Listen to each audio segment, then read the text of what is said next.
Good afternoon, class. My name is Laura Aguilar, and I am doing the article on the problem with mandatory patriotism in sports by Jamel Hill, which was written on February 14, 2021 for The Atlantic. What this article is taking place, and mind you, the reason I decided to select this article is just one of those that spoke to me, and it spoke to me in regards to I had heard conversations of this take place. I had seen it in media. I had seen it on YouTube, on all like pretty much the entertainment outlets of what this subject was about. I had never paid full attention to it. I think it just grabbed me, and I wanted to present myself with this speech and give you a little bit of the inside of it. Essentially, this article is in regards to implementing the national anthem to be played before every game. As you know, when you attend any sports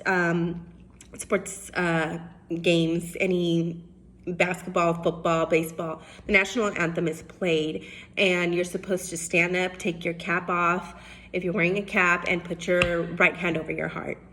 So what this article written by Jamel is stating that athletes of color in this nation are undermined as Black and brown Americans.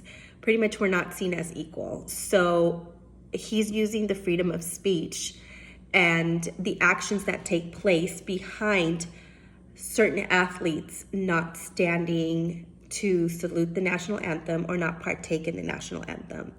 The article starts with the NBA Dallas Mavericks quietly skipping, not playing the national anthem. And it went unnoticed until the 13th game, and that is when the National Basketball Association spoke up and told the Mavericks that they needed to start playing the national anthem because it was a disrespect to our country. And so they had to reverse and then start playing the national anthem, but then they wanted to try and implement that the players partake in this and show respect to our country by saluting the flag and standing and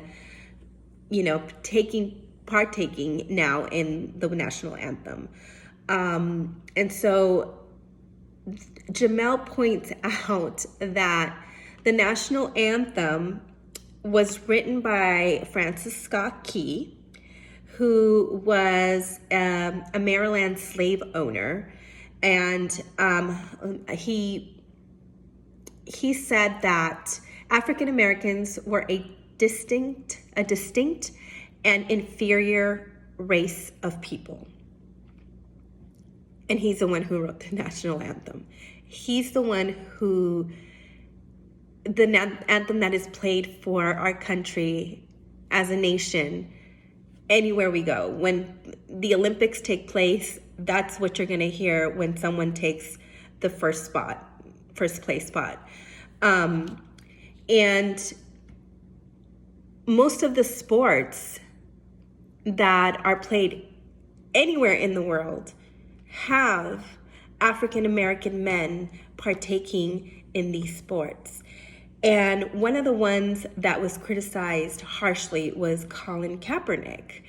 And the topic that was raised was that Colin Kaepernick makes millions and millions of dollars and has people come and watch him. And he was even adopted. He grew up in a white family, didn't really represent Blackness.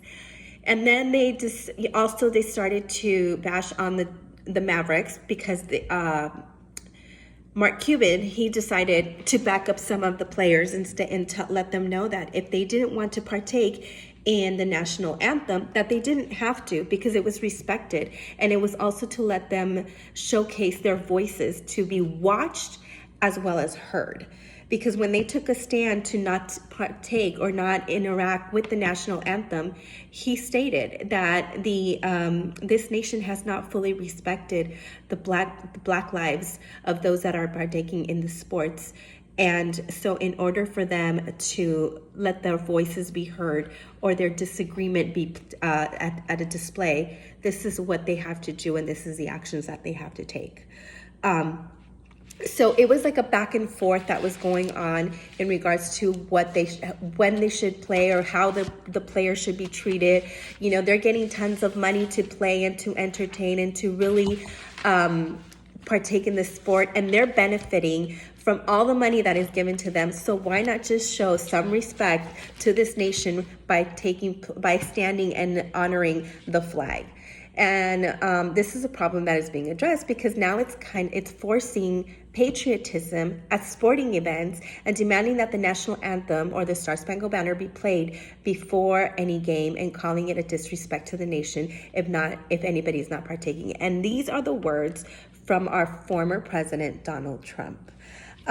So there's a lot in this article, like I said, that struck a chord with me because it's all, you hear it, you see it, and you don't really understand it. And the author of this brought up so many points when it came to the Black lives. Yes, we understand that these athletes are making millions of dollars from the benefits of everyone that goes to watch them, white, Asian, it doesn't matter. They're making money. But at the same time, they are an image. They are someone that is looked at. And in order for them to make awareness aware or let others know exactly how they can stand, they're going to take a stand themselves, and they're going to either knee when the Star Spangled Banner is played, or just sit when the Star Spangled Banner is played, or just pretty much disregard it, just the way that their lives have been disregarded by so many, whether it's police officers, whether it's armed white men, whether it's a stop, whether it's some stranger who feels threatened. They're going to take a stand, and they're going to show the world exactly how they can show some respect towards them, because their lives do matter. And so Jamel stated, and I'm going to quote it, it's, "Mandatory patriotism doesn't give Americans a reason for pride. It only highlights the country's failures." That's the line that struck a chord, and I took it to heart because it just makes it seem like we're not giving them value or giving them a place as Black men, and trying to force them to do something that they shouldn't be forced to do, especially when they haven't been placed with respect. Thank you.